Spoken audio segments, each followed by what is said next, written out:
All these things, we can actually get an exact answer. And that's what finance is all about. This is literally the discipline known as finance. Let's get down to it. Yeah. Let's explain this $1,000 or $100 Cool. a year.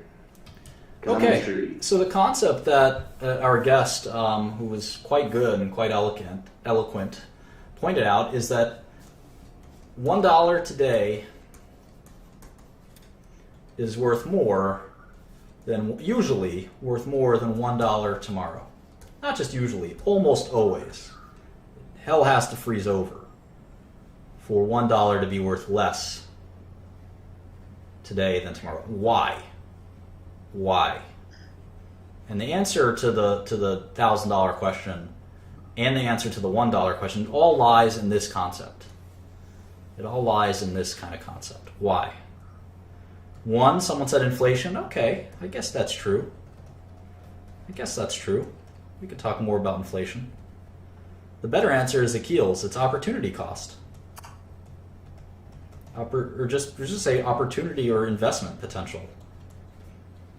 Same way molecules have potential energy. If you had $1 today, let's say it's Monday. Let's say it's Monday, January 1st, 2016, and you had $1,000 versus Monday, January 1st, 2019, and you have $1,000, which is the better place to be if you're an investor? Well, you'd much rather be in 2016 because you can invest that $1,000. And let's say you make a 10% return per year. Well, in 2017, you would have $1,100. In 2018, how much would you have? $1,210, right? And in 2019, how much would you have? Gosh, my math is terrible. 1,341 or yeah, something like that. I think that's right. You would actually have $1,331 in 2019 versus $1,000 in 2019. So the ability to invest the money and earn a return is why $1 today is worth more than $1 tomorrow. But how much more? And why would we pick 10% here? Why not 20% or 3% or 1%? I mean, it depends on the kind of return you can get. And what about negative percentages? There's a such thing as deflation, right? So we have to think about all of those things. And this is what finance is all about. We toss and turn about this. We toss and turn about all this stuff. What about risk? What a fantastic point. Danny Argueta, you are a special person. That is the most important thing, in fact, is risk. And we'll talk about that soon. Risk. So we got inflation, opportunity, which is risk. It's not a third thing. Opportunity and risk are the same thing. And we'll talk about that in a minute as well. So this is really it's kind of a very theoretical part of finance, and I love it because it's almost philosophical even. It's almost philosophical. And what's so philosophical and theoretical about it? Well, we know that $1 today is worth more than $1 tomorrow, but Apple has that exact issue. In fact, every stock we're ever going to look at, the concept is $1 today and $1 tomorrow are something to think about. So if Apple makes $18 billion a quarter, that means they make what? $70 billion a year? And if they make $70 billion a year, we can actually discount that and add it up. And we'll talk about that in a second. But keep the Apple example in mind. All right, so now we have the question of how much is $1, how much less or more is $1 worth today than tomorrow? Okay. So like I said, if I told you I was going to give you $5 today, or this year, and it was going to give you $5 next year, and every year thereafter, we obviously, if we summed all these things up, I don't know if you guys know this, sigma means sum, capital sigma in Greek. If we summed all of these from beginning of 2016 to infinity, what would the answer be? It would be infinity. Yeah, it would actually be infinity because we'd have an infinite number of years. And obviously the right to get $5 a year forever is not worth infinity. It is not worth infinity. It is worth less than infinity for sure. So why? Why? Well, let's go year by year. So if I told you I was going to give you $5 right now, you'd say, oh yeah, that sounds like it's worth $5. I trust you, Martin. I think you have $5. What about $5 next year? Well, who knows about next year? You know, you may not know. You may not be able to collect next year. God only knows. And then again, the idea that $5 will be worth $5 next year, it won't be. We know at least there might be some inflation. We know that I'd rather have the $5 today than a year from now because I can invest. I can invest that $5 and maybe make a few percentage return. So $5 in 2017 is probably worth less than $5 in 2016. It's probably worth less. The $5 in 2018 is worth even less than that of 2017. So let's say it was worth, let's say 3% less. What would that annuity be worth? So let's do this out in Excel. And Excel is great because you can just simply do it the way you see me doing it here. So $5, and we're going to take $5 times 0.97, which is 3% less than before. And we're going to copy and paste all the way down. And you can see that as we get less and less, we approach a value of what? Each year, the value of that $5 approaches 0. It's like an asymptote in calculus, right? And in fact, we can kind of graph. We can even graph what the $5 per annum. Remember, the face value is $5 every year. It's always going to be $5. In year 2250, you will get $5. But the value. But that $5 is going to be shit. Yeah, exactly. In year 2300, it's not going to be worth much. And so we can actually graph this and sort of see what it looks like. It'll be fun to see that. How do we do that? Let's see. Insert line graph. Here we go. Yeah, here you can see the value of $5. It sort of reaches this asymptote of 0. In math, an asymptote is a line that approaches another number, another line, but never quite touches it. And you can see that by the time it's like 50 years out, it really isn't, the $5 really isn't worth very much. It's worth maybe $1. So if we take the sum of this, equals sum, and we sum all of these numbers, we get $166. $5 a year forever is about $166 today. Even though if we sum all the cash we were going to get, it was $1,660. This is, let's see how many years this was for. How many years was this contract for? 332 years. It was a 332-year bond where I get $5 every year. I'm going to collect, by the end of the bond, I'm going to collect $1,660. But today, the bond would trade for $166. Why? We got to think about this. We got to think about it carefully. What if we only discount by and let's add more years to this. Let's go into thousands of years. See what happens if we do that.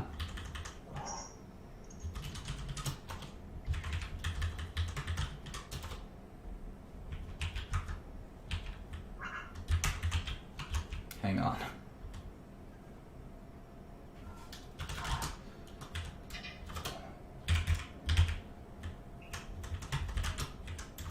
Okay.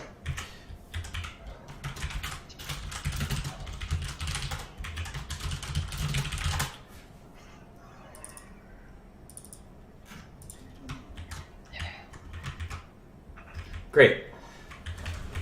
So we're going to call the rate at which we discount the cash flow from one year to the next the discount rate. And we're going to change this formula. I encourage you all to make this Excel sheet yourself. We're going to change this formula to the discount rate. We're going to see what happens when we change the discount rate to 10%. What do you think the value of the bond will do? Obviously, the amount we're going to collect will be the same. This contract promises us $9,310. $5 a year for a long time. Let's see how many years we put in this. If we increase the discount rate, what's the value of this contract? It's going to be lower Yeah, it's going to be lower. Why? because it approaches zero at an early. It gets closer to zero at a much earlier time. Yeah, so we can see that it goes down to $50. If it's 5%, it's $100. If it's 3%, it's $166. If it's 2%, it's $250. You can see that they're inversely proportional. In fact, a fascinating thing is as the discount rate approaches zero, the value of the bond approaches what? $9,310. No, it approaches infinity. Oh, okay. I guess I was assuming for the amount of time that we were collecting. Why do you think it approaches infinity? Oh yeah, I guess yes, correct. It does if you have an end to it. But we could always extend this even further, right? If it's an annuity is infinite. Well, the answer is if a dollar today was not worth the same as a dollar tomorrow, then it would be worth something vastly more. But we assume that money is worth less over time because of things like risk and opportunity cost. So we have to think very carefully about how to discount a series of cash flow. And in businesses and bonds and stocks, we have these yearly cash flows we come to expect. In this case, this is very boring. We expect $5 every year, forever. Businesses obviously aren't like this. The cash flow we get fluctuates. We hope it grows, right? We hope that the CEO of the company figures out a way to make this go from 5 to 6, from 6 to 7, from 7 to 8, hopefully from 8 to 800. You know, if you're a CEO like me, you want as much profit as possible. And you have to discount that cash flow because something might go wrong in the year 2029. You can't predict what the earnings of your business will be in 2029. Can you imagine the people who were forecasting Motorola's earnings 10 years ago? Motorola and Nokia were on the top of the world 10, 20 years ago, right? Right. Motorola. So on that note, like, how do you put a number on what you should discount? That is the secret of finance. You're literally, touching on the number one question in finance, which is subjective. A little bit. What is the discount rate? Well, let's take a look. What is the interest rate of a government bond? Does anyone know what the 10-year bonds yield? Not much. I mean, like 1%. Yeah, it's about 2%, 1.7%, 1.5%, something like that. 1.74. This guy may be a bond trader. So apparently, the government says it's not less than inflation. So the U.S. government bond is theoretically risk-free. Right? It's theoretically risk-free. There's no risk that Obama and Trump, our future president, will not pay the obligations. Right? What if the government fails? It's a great question. There's no risk that the government won't pay its debts. We'll talk about how realistic that is in a second. And theoretically, there's some risk, right? And we could actually measure that risk with a Bloomberg machine, believe it or not, and something called a strip or a TIPS security. But regardless of a TIPS security, we can see that the government bonds have an interest rate of about 1.74%. So the government can borrow money from us for 1.74%. That means that we get this interest rate. And in fact, the risk of not getting paid is worth 1.7.4% to us. And that's simple. If I lent Charlie $5,000, I would ask him for 10% interest. Because, I don't know Charlie. He seems like a nice guy, and he seems very smart. So the fact that I'm willing to lend him any money at all is already telling. I'll take a 10% rate for what it's worth. And I just size him up and I say, you know what? There's a good chance he's not going to give me back the $5,000. Who knows? He will know. Who knows? Yeah, a reasonably good chance he will. So I'm going to give him a 10% interest rate. Now, if a friend of mine named Maurice, who has a arrest record and he's known to traffic narcotics in my community, Maurice wanted to borrow $5,000 from me. I don't know. What interest rate should I charge him? I think Maurice is more likely to default. More likely to default. I'd be taking like quarterly payments of half an inch. Yeah, I think I'm gonna charge him a higher interest rate because I just don't think Maurice is gonna pay me. In fact, there's probably no interest rate that I would take. It's not a black or white thing. There's let's give him an Albanian name. What's a good Albanian name? Let's just make him an American, Bob. Bob. Yeah, Bob the crackhead. Bob the crackhead. Mark it up 5,000%. So it's a very difficult loan, and I'm worried about that. But the government, how about Apple? I can blend the company's money. It doesn't have to be They're people. going for cheap. Here's another good one. Brazil. This guy's making a good point. Brazil is 6% interest rate right now. The U.S. government is 2%. So we can see what the least risky securities are. We can make a list, in fact. U.S. 1.74%. Brazil 6%. Apple, I think, is borrowing money at 2%. I can look that up with Bloomberg, which I'll log into in a minute. The Bloomberg log. My loan to Charlie is 10%. My loan to Bob is 50%.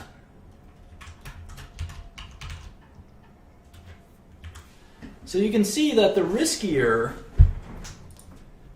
a loan is, or a cash flow is, the less we expect to get paid. The less we can discount it. The riskier a loan is, the more we have to discount it.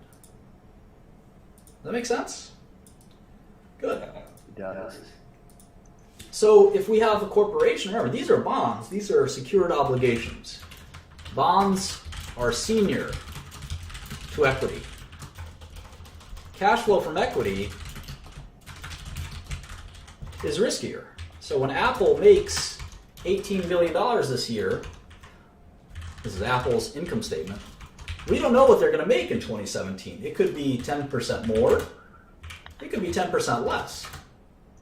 We don't know. We have no idea. Let's look at an athlete. Let's take name an athlete everyone likes. LeBron James, Steph Curry.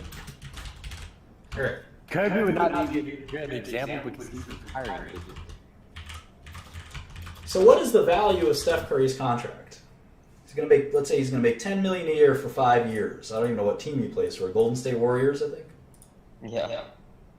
So let's say he's going to make $10 million a year for 5 years. What's the value of his contract? It's $50 million on paper.